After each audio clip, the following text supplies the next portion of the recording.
જેમ ભગવાન સૌના છે એમ સંત પણ સૌના છે.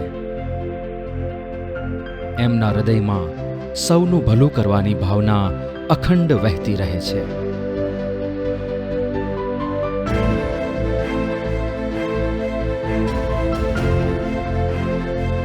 આવા સબહિતકારી સંત મહંત સ્વામી મહારાજની કરુણા વરસી સાબરકાંઠાના અંતરિયાળ ગામોમાં વસતા આદિવાસી ભાઈઓ અને બહેનો પર આ પરિવારોની એક સમસ્યા હતી લગ્ન સંસ્કારની.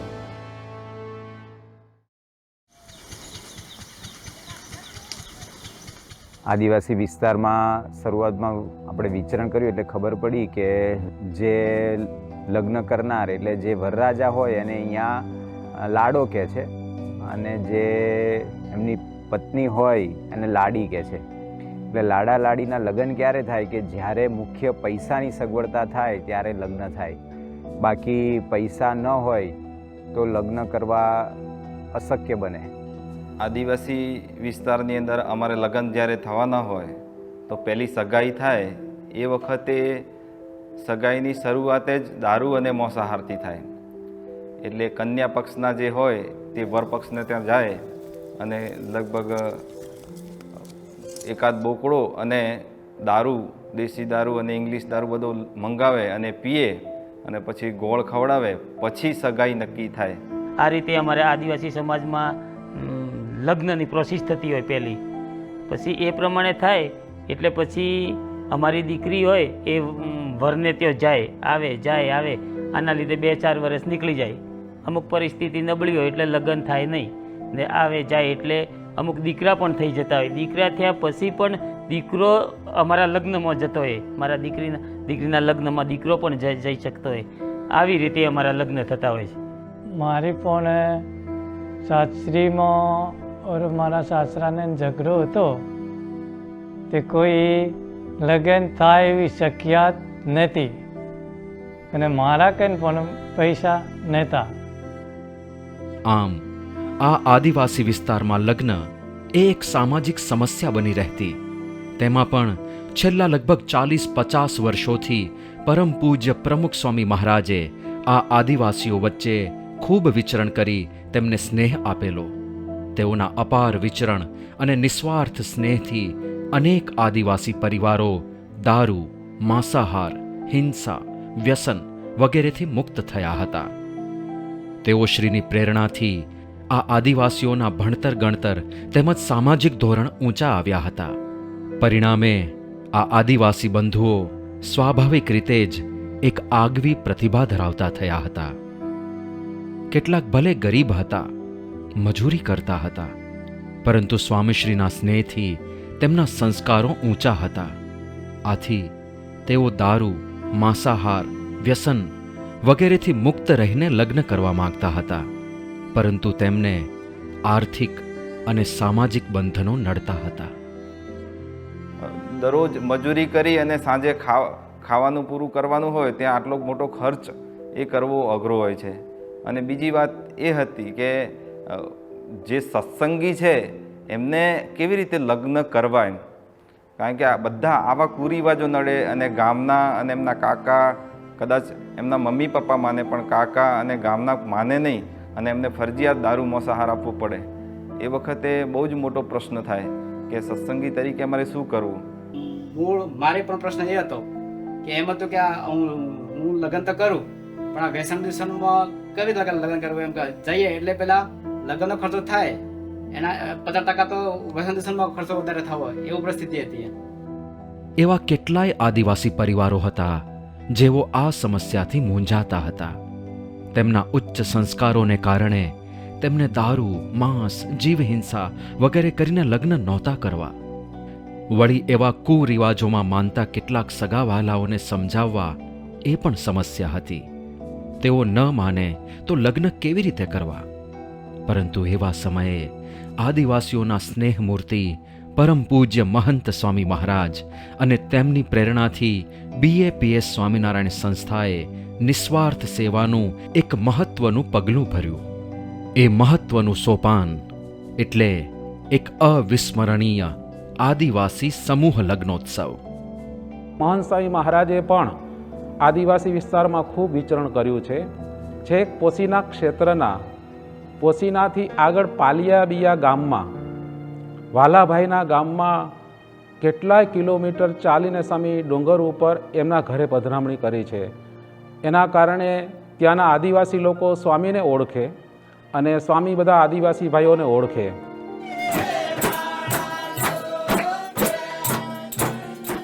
બાપાને સ્પષ્ટ બધો આ ખ્યાલ હતો કે એ લોકોની આર્થિક સ્થિતિ બહુ સારી નથી, ગરીબ છે, અને એટલા માટે પરમ પૂજ્ય મહંત સ્વામી મહારાજે આ બધી વાતને ધ્યાનમાં લઈને સમૂહ લગ્ન ઉત્સવોનું આયોજન કરેલું. અહીંયા દશાબ્દી મહોત્સવ હતો અને મહંત સ્વામી મહારાજ પાસે આશીર્વાદ લીધા તો કે ના સારામાં સારી રીતે બધા જોડાશે. અમે બધા ભેગા થઈ ને મિટિંગો કરી કે કઈ રીતનું આપણે આયોજન કરીએ. પછી અમે એ વખતે લગ્નની નોંધણીની શરૂઆત કરી તો એ વખતે તો અમને લાગ્યું કે અમારે 20થી 25 જેટલા જોડા થશે. બધાના અંદાજિત આંકડા લીધા તો એની અંદર પણ બધાએ 30-35 સુધીના આંકડા, એટલે આપણને લાગ્યું આપણા આયોજન પ્રમાણે આપણે ચાલીએ છીએ, બરાબર છે. પણ પછી જ્યારે જોડાતા ગયા તો એમ કરતાં કરતાં તો 50ની ઉપર આંકડો ગયો. હવે 50ની ઉપર ગયો એટલે તો આપણને હવે થોડી ગભરામણ પણ લાગી કે સારું 50 જોડા જોડાય એટલે ઘણું થાય, અને હજુ તો પાછા બધા નવા આવતા જ જાય છે. એટલે સ્વામી પાસે પણ જ્યારે આશીર્વાદ લીધા, સ્વામીને પૂછ્યું ત્યારે સ્વામીની રુચિ પણ કે ના બધા જોડાય, અને 100 જોડાનો સંકલ્પ એ સ્વામી બાપાએ જ પોતે એ કરાવી દો કે 100 જોડા જોડાશે. હવે 100 જોડા જોડાય એ તો આશ્ચર્ય જ હતું. અને લગ્નની વિધિ થાય એમાં હગાવાલા આવે એ બધાને દારૂ નહીં પાવાનો, એમાં માંસ નહીં ખવડાવવાનું, એ નિયમમાં રહીને એને લગ્નમાં જોડાવાનું છે. અમને તો પોતાને અનુભવ, અમે તો આ આદિવાસી વિસ્તારની અંદર ઘણા વર્ષોથી વિસ્તરણ કરીએ છીએ, પણ શક્ય ના બને. પણ એ વાત શક્ય બની એનું કારણ તો મહંત સ્વામી મહારાજના રૂડા આશીર્વાદ જ કહેવાય. જે કાર્ય કહેવાય છે કે 25 જોડા જે કરવાની અંદર સમય લાગ્યો તો એનાથી ઓછા સમયની અંદર બાપાના આશીર્વાદથી 100 જોડા બધા તૈયાર થઈ ગયા. લગ્ન વખતે કોઈ પણ કૂકરા, મરઘા કે પાડા, બકરાની હિંસા ના થાય એ રીતે હતી. પછી બાપાની કૃપાથી, બાપાના આશીર્વાદથી બધા અમે આયોજકો બધા હતા એની અંદર બધા મંડી પડ્યા. એ 100 જોડાનું આયોજન કરવાનું હવે એ તો કપરું કામ હતું, કારણ કે એક જોડા પાછળ કેટલો મોટો ખર્ચો. જ્યારે કાર્યક્રમ ઘડાતો હતો ત્યારે આખું લિસ્ટ બાપાએ શાંતિથી અને પ્રેમથી જોયેલું, અને પછી બધું જોયું કે આ બધો ખર્ચો કેટલો થશે. તો પછી પૂછપરછ કરીને બધી તપાસ કરી. પછી ગોંડલ બાપાએ ફોન કરાવડાવ્યો અને બાપાએ પૂજ્ય દિવ્ય પુરુષ સ્વામીને આજ્ઞા કરી કે આપણે ત્યાં આગળ સાપરમાં આપણા હરિભક્તો છે જે તિજોરી બનાવે છે ને એની ફેક્ટરી છે, તો તમે એમને ઓર્ડર આપો અને એ સેવા ગોંડલથી ખાતેથી કરવાની. એટલે બાપાએ બધું નાનું ધ્યાન રાખી, સેવામાં પણ જોડે સંતોને પણ માર્ગદર્શન આપ્યું કે આમાં બધું આટલું ધ્યાન રાખજો. સંતોના આખા સમૂહ લગ્નમાં જોડ્યા અને કેવી રીતે કરવું, શું કરવું, એ બધી જ બાપાએ ખૂબ ચિંતા કરી. આજ મારો ઝાલો સ્વામી. ડિસેમ્બરની 19 તારીખે મહંત સ્વામી મહારાજ એ વખતે સુરતમાં બિરાજમાન હતા, ત્યાં બોલાવ્યા. અને ત્યાં આગળ અનુવૃત્તિ પર્વની મિટિંગોને આ બધું ચાલવાનું હતું, એટલે કોઈ વિશેષ કાર્યક્રમ રાખેલો નહોતો.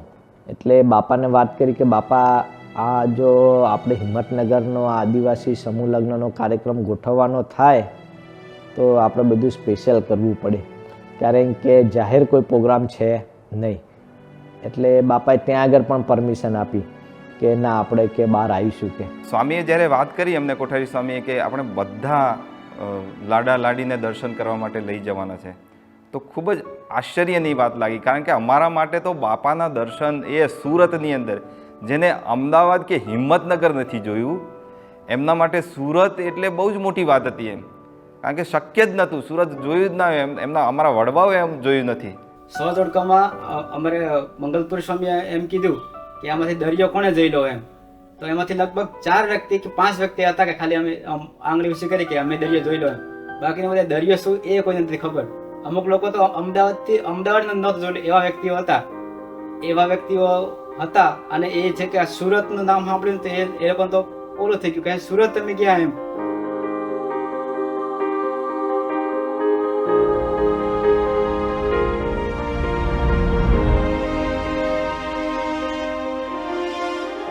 એ 3 થી 4 બસો ગઈ તો બસોમાં પણ નાનું મોટું વિઘ્ન આવ્યું તો રાત્રે મોડી પહોંચી. તો ત્યાંના સંતો પોતે જાગી અને રાત્રે મોડે સુધી બધા આદિવાસી ભાઈઓને જમાડવાના, એના ઉતારાની વ્યવસ્થા આટલા બધાની. હવે સુરત જેવું શહેર અને એની અંદર આટલા બધાની ઉતારો કરવો તો એની બધી વ્યવસ્થા કરી દીધી. 19 ડિસેમ્બરના રોજ બાપાનો કાર્યક્રમ હતો નહીં, છતાંય બાપાએ અમારા માટે કરીને, અમને લાભ આપવા માટે કરી અને એ દિવસે બાપા પૂજામાં આવ્યા.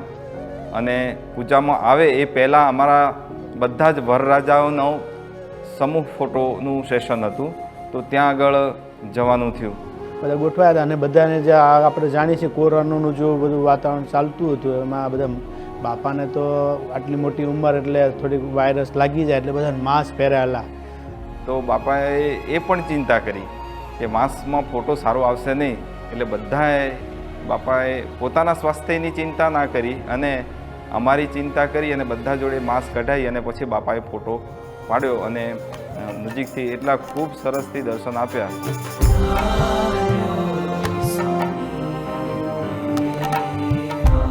અને પછી પૂજાની અંદર પણ બાપા પોતે પધાર્યા અને એ વખતે બધા અમારા આદિવાસી ભાષાની અંદર કીર્તન આરાધના એટલે કે બાપાની પૂજાની અંદર કીર્તનો ગાયા.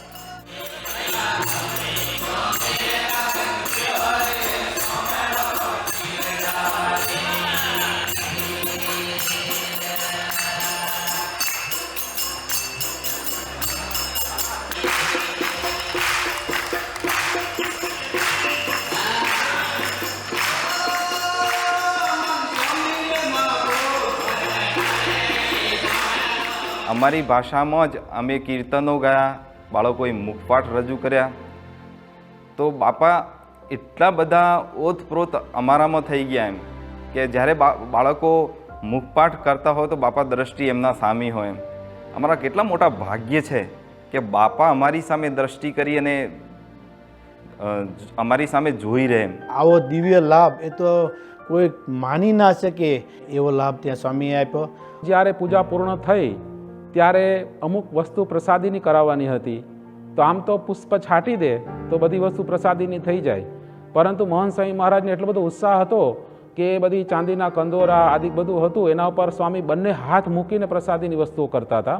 આદિવાસી સમાજમાં આમ ફેંટો બાંધ્યો હોય ને તો ઉપર એક આમ છોગું મૂકવાનું હોય અને એ લોકોની ટ્રેડિશન પ્રમાણે અંદર લાઇટ થાય ને જબકારા થાય ને બધું ગોઠવેલું.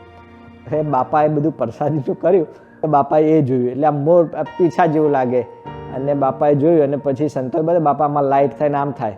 તો બાપાએ બધાને કીધું કે બધાએ પહેરેલા જ હતા, ત્યાં આગળ જેટલા બધા વરરાજાઓ 100 જેટલા બેઠા હતા તો બધાએ પહેરેલા હતા.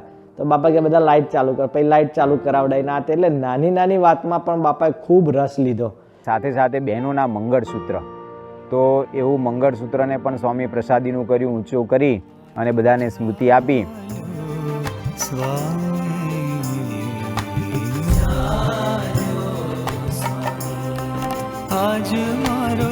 મહંત સ્વામી હાથ લગાવ્યા અમારા દાગીનાને, ચાંદીના પેલા કંદોરાને, મંગળસૂત્રને ને બાપાએ ધરાવીને પછી આપ્યા.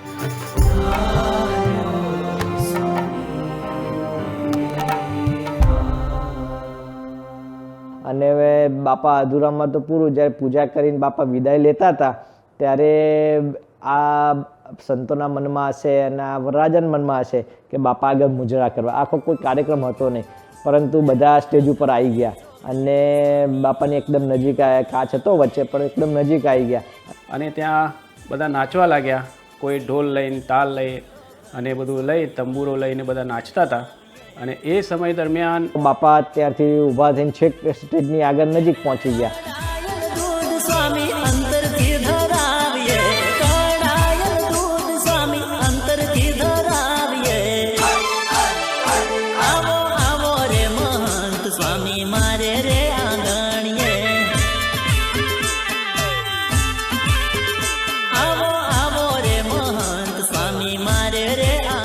પૂજા દર્શન પછી બાપા 91 વર્ષની ઉંમરે લગભગ ઘણા સમય સુધી ઊભા રહ્યા અને 100 વરરાજાઓ ત્યાંથી પસાર થયા ત્યાં સુધી બાપાએ એટલો સરસ લાભ આપ્યો નજીકથી અને એટલા બધા વરરાજા આનંદિત થયા. અને એ પોતે પણ કહેતા હતા કે અમારી જિંદગીમાં અમને આવો અનુભવ છે ને ક્યારે થયો નથી. અને બાપાને 1-2 વખત કીધું કે બાપા આપણે જઈએ, પણ બાપા જ્યાં સુધી મુજરા એમના પૂરા ન થયા ત્યાં સુધી ખૂબ જ પ્રેમથી એમની જે રીતભાત હતી, એમની જે પ્રણાલી હતી એમાં પોતે ભળી ગયા. સ્વામી પાણી તમને પાવીએ. અને પછી એમ બધાને રાજી કરી અને પછી પૂજા પછી પાછા આવ્યા. અહીંયા બધી વસ્તુઓ પ્રસાદીની કરવાની હતી, તો ત્યાં આગળ પણ નાનામાં નાની બધું પૂછપરછ કરી અને બધું પ્રસાદીનું કર્યું. ત્યાં ઠાકોરજીની મૂર્તિ હતી, તો મેં દૂરથી બધે બાપા ઠાકોરજીની મૂર્તિ આપણે આવી આપવાના છીએ અને દરેકના ઘર મંદિર બાપા કે મૂર્તિ લાવો. મૂર્તિ મંગાવી, બાપાએ સ્પર્શ કર્યો, ચરણ સ્પર્શ કર્યો, માથે હાથ મૂકે ચડાવ્યું અને પછી એવી રીતે પણ એ બધું જોયું. બીજી બાજુ થોડાક ઘરેણાં, તો બાપા બધું નાનામાં નાનું પૂછે. પછી તો સ્વામીએ સંકલ્પ કર્યો કે દરેક વરરાજાને આપણે આ બધી સ્મૃતિ ભેટ આપવી છે. તો ત્યાં સ્વામી પોતે બેઠા હતા, તો એક વરરાજાને સ્વામીએ ત્યાં એ લોકોને જે બહેનોની સાડી હતી એ હાથવાત આપી, નાળિયેર હતા એ હાથવાત આપ્યા. મીંઢળ વરરાજાને પૂર્ણ પુરુષોત્તમ નારાયણ ભગવાનના અખંડ ધારક સંત એ સ્વામીએ વરરાજાને હાથવાત બાંધ્યા, એ પણ કલ્પનાતીત લાભ હતો. ને મારે એવો ભાવ હતો કે બાપા મારે નજીકથી નારાશ્વરી બતાવી, તો શેઠ ઘેરથી એવો સંકલ્પ હતો. તો 5 જણા એમાં આદિવાસી ભાઈ નજીક આવું બોલાવીને બાપાને હોરમાં હાથ મેલીને મારા બાપે મટોરો બતાવ્યો હતો. એ મોટો ચમત્કાર કહેવાય. બાપાએ એક વસ્તુને અમે જ્યારે બાપાને આમ કંઈ બતાવવા ગયા તો બાપાએ આમ કેટલા હેતથી અને કેટલા ભાવથી આમ બધી વસ્તુને સ્પર્શ કરી. આમ કોઈક વસ્તુ આપે તો કોઈક વસ્તુ આમ આપી દે, પણ કોઈ આમ આ એક જે બાપાની જે એક વસ્તુ પર જોવાની દ્રષ્ટિ હતી એ કંઈક અલગ જ હતી એમ. અને નાની નાની વસ્તુમાં બધું પૂછતા જાય કે આ શું છે, આમ શું. એમાં પંખાની વાત આવી, એટલે પંખો આપવાના હતા. આવી બાપા કુલ 38 આઈટમ છે. પેન્ટ, શર્ટ, બંડી, પાનેતર, અસ્ત્ર, ટૂંકમાં આવું બધું ગણીએ ને તો 38 વસ્તુઓ થાય ને 40 બીજી 40 વસ્તુ થઈ, ભગવાનની મૂર્તિ, નાન પેન બધું થઈ. એટલે ટૂંકમાં એ ઘરમાં રહે તેને બીજું કશું બહારથી લાવવું ના પડે. પંખા સીટે બધું અહીંયાથી આપ્યું છે બાપા. બધું આવી ગયું. જમવાનું વાસણ, વાટકી, ચમચી બધું જોયું ને આપણે. પાણીના જગ બધું જ છે. સ્વામી કઈ કહે છે પંખો કરી આપશે ભાઈ, કરી આપશે. હા સાહેબ, હા હા, ઘર એવા થઈ જાય એવું કરજો પાછો. એ લોકોના ઘરે એવા થઈ જાય એવું કરજો, લટકે એવા. કરી આપે. અને બીજું સ્વામી બોલ્યા, સ્વામી કે ઘણીવાર પંખો લટકાવે પણ બિચારાને જ્ઞાન હોય નહીં, તો જો પંખાના પાંખિયા ઊંધા ફિટ કરે તો પવન આવે નહીં. સ્વામી કે પાંખિયા વ્યવસ્થિત ફિટ કરી અને પછી તમે એ આવજો. સંતો જ્યારે અમારા ગામ ધોળી ગામની અંદર આવેલા તો એ વખતે ખરેખર બાપાએ જે કીધું હતું એ ખૂબ જ વિચારી અને કીધું હતું. અને ઘર એકદમ નાનું હોય, આવી નાની નાની બાબતોમાં અમારું કોણ ધ્યાન રાખે? આવા મોટા પુરુષ હતા છતાં પણ અને અમને સંતોને આજ્ઞા કરી કે આ વરરાજાના ઘેર ઘેર પંખા લગાવી આપ્યો. આ ચમત્કાર જ કહેવાય, એક જાતનો ચમત્કાર કહેવાય. અને આમાં આ બધા જોડાયા. હવે એમાં મહંત સાહેબ મહારાજે આજ્ઞા કરેલી આપણે બધાના આ સમૂહમાં જે એ લોકોના રીતિ રિવાજ પ્રમાણે બધી જ વસ્તુઓ આપણે આપી છે એને. એમાં કોઈ વસ્તુ બાકાત નહીં. હવે એના માટે આપણે જે વસ્તુ બધી જે આદિવાસીની જોઈ એમાં આપણે જે એના તીહો એને જોઈએ. હવે તીહો હોતા હોતા અમારે ઘણો બધો ટાઈમ ગયો, તીહો જ મળે ને. પછી આપણે કહેવાય ને કે જે ફેરા ફરવાના હોય ત્યારે એને જે નાડું બાંધે ને એને તીહો કહેશે. એ નાડા ફેરા ફરે ત્યારે બાંધે. પછી એ જ 35 મીટરનો તીહો એક લાડા લાડીને આપવાનો હોય. એમાંથી એ તીહામાંથી જેમ એના જે દેવ દેરા હોય બધા, કાળીઓ ઠાકોર હોય, દેવ દેરા બધા હોય, એને બધાને ત્યાં ધજા ચડાવવી પડે. એને ફરજિયાત લગ્ન થાય એટલે ધજા એને દરેક દેવ દેરામાં આપવી જ પડે. એ પણ આપણે આપવાનું તીહો છે. આપણે વિશેષમાં મહંત મારાની ઈચ્છા હતી કે આપણે આના જે હોય ને એ તો બરાબર છે, પણ આપણે પણ આપવું છે બીજું વિશેષ. એને એના ઘરના જે લગ્નમાં વપરાય એ સિવાયનું. તો એના માટે વાસણનો આખો સેટ. રસોડામાં એક પણ વાસણ ખૂટે નહીં. તપેલીથી માંડીને પાણી ગરવાની ગળણીથી માંડીને બધો જ આખો વાસણનો સેટ પણ એને આપવામાં આવેલો. તિજોરી તો આપણા ઘરની અંદર ન હોય એવી સરસ મજાની તિજોરી એને આ લગ્નની અંદર ભેટ આપવામાં આવી છે.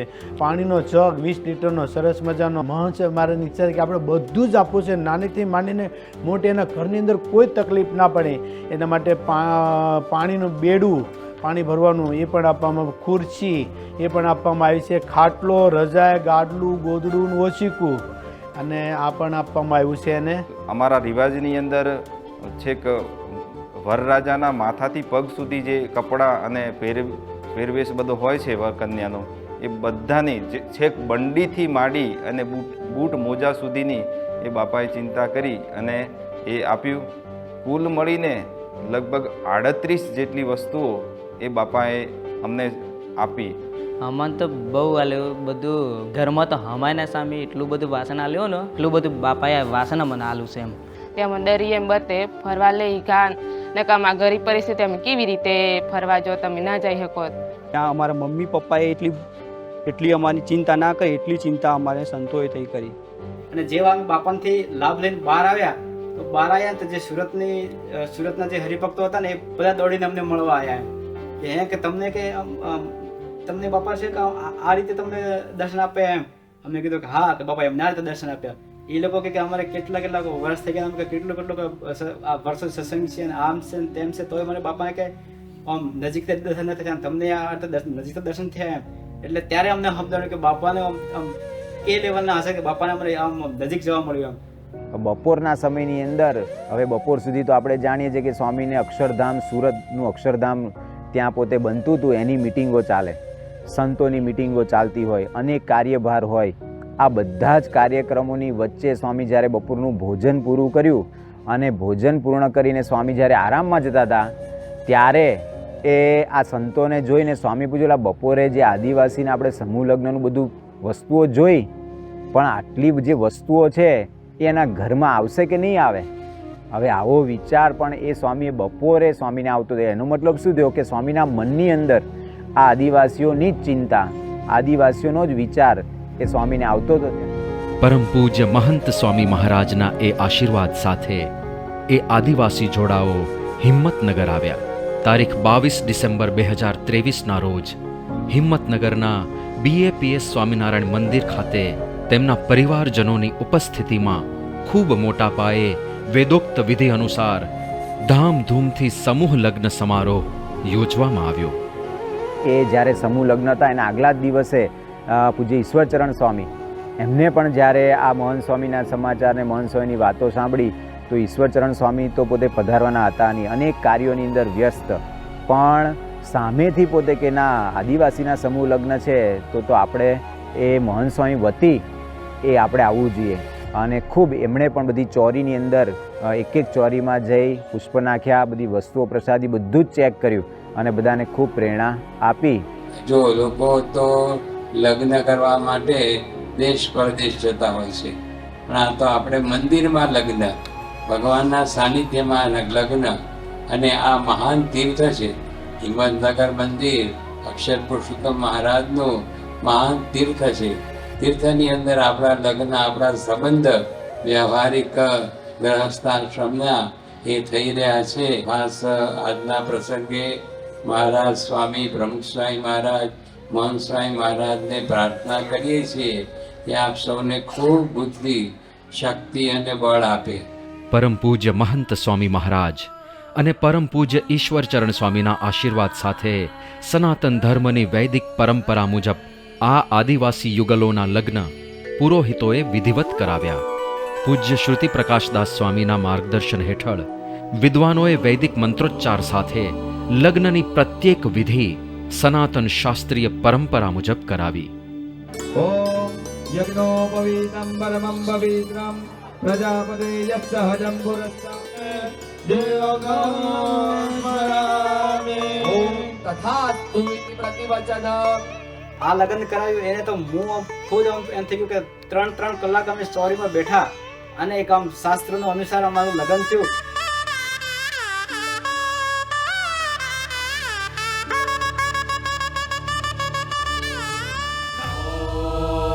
પદ્મકુસુમ સંકાશમ स्फुरत्कायं महाद्युक्तिं तं विष्णुं सर्वपापघ्नं प्रणतोऽस्मि दिवानिशम्। પૈસા ના એટલે આ પરિસ્થિતિ થોડી અમને અઘરી પડતી હોય. અમારા લગ્નમાં તો કેવું હોય, હવે જાન લઈને આવે એટલે અહીંયા જમણવારો ના હોય, એ લોકો ખર્ચો કરીને આવે, રોટલા બનાવીને આવે, કોઈ તો બુંદી લઈને આવતા હોય તો પછી એ સામેના ગામવાળાને આપી ને જાનૈયાને જમવા ના મળે. આમાં તો પહેલાં સામેના ગામવાળા હોય એ લોકો જમી જતા હોય છે. એટલે આ પ્રમાણે ખર્ચાને લીધે પણ અમને થોડી અગવડ પડતી હોય. તો એવી રીતે હતું. છતાંય પણ અહીંયા BAPS સ્વામિનારાયણ મંદિરે હિંમતનગર આયોજન કર્યું. એ લોકોનું જમવાનું પણ સારામાં સારું મળે એ માટે ભંડારી સ્વામીએ પણ ખૂબ સારી મહેનત કરી અને સારામાં સારું મેનુ એ લોકોને મળી રહે. અને સંખ્યાની અંદર પણ આપણને શરૂઆતમાં હતું કે ભાઈ 100 જોડા છે એટલે 50 આવે એટલે મેક્સિમમ 10,000 માણસો થાય. પણ કહે કે બાપાનું આકર્ષણ અને સૌ પ્રથમવાર આપણી કલ્પના ના આવે અને સીધા જ 20,000 માણસો એ દિવસે એ બધેથી ઉમટ્યા અને આ સમૂહ લગ્ન સૌ જોવા માટે કે આવા સમૂહ લગ્નોત્સવ કઈ રીતે થાય છે. સંતો દ્વારા આવો સરસ ભવ્ય અને દિવ્ય અને આદિવાસી અને 100 જોડા એનો આવી રીતે લગ્નોત્સવ થયો.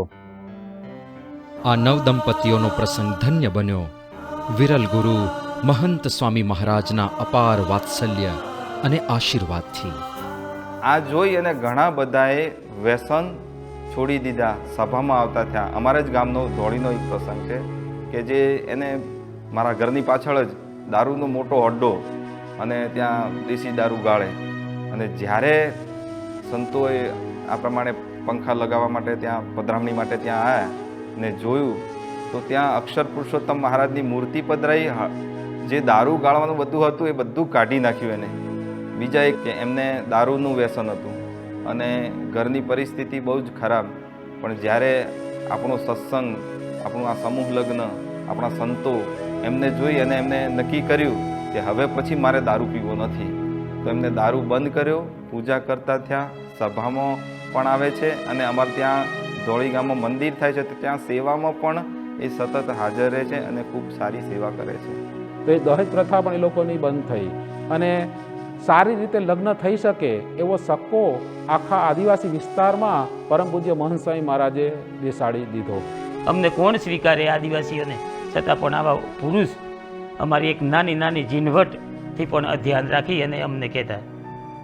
આમ બ્રહ્મ સ્વરૂપ પ્રમુખ સ્વામી મહારાજે આદિવાસી બંધુઓના ઉત્કર્ષ માટે કરેલા અપાર પુરુષાર્થને પ્રગટ બ્રહ્મ સ્વરૂપ મહંત સ્વામી મહારાજે વધુ આગળ ધપાવીને નિસ્વાર્થ લોકસેવાના ઇતિહાસનું એક વધુ સુવર્ણ પૃષ્ઠ ઉમેર્યું છે. BAPS સ્વામિનારાયણ સંસ્થા તેઓની છત્રછાયા હેઠળ પરબ્રહ્મ ભગવાન સ્વામિનારાયણના પવિત્ર સિદ્ધાંતો અનુસાર આવી લોક સેવાઓ કરીને સનાતન ધર્મની ગંગા દેશ વિદેશમાં વહાવી રહી છે. આ આદિવાસી પરિવારો તેમાં સ્નાન કરીને ધન્ય થયા છે. એ મોટો ચમત્કાર કહેવાય. અમે બાપા એવો શિકાર્યા. કેટલો સારો ભાગ્યશાળી કહેવાતી સમૂહ લગ્નમાં થા. સ્વામી બાપે એમ જી જીતું બધું આપું. અમારા મા બાપે નથી ચિંતા કરી એટલે બાપાએ અમારી ચિંતા કરી. અને વિશેષ અમને આ બધો લાભ આપ્યો તો બાપાનો ખૂબ ખૂબ આભાર અમે વ્યક્ત કરીએ છીએ. મહંત સ્વામીજી ઋણ તમારા ઓમ પર અનંત अपरंपार जन्मो जन्म जो अर्पण करिए तो जन्मो जन्म जो अर्पण करिए तो नहीं चुकवाशे लगा.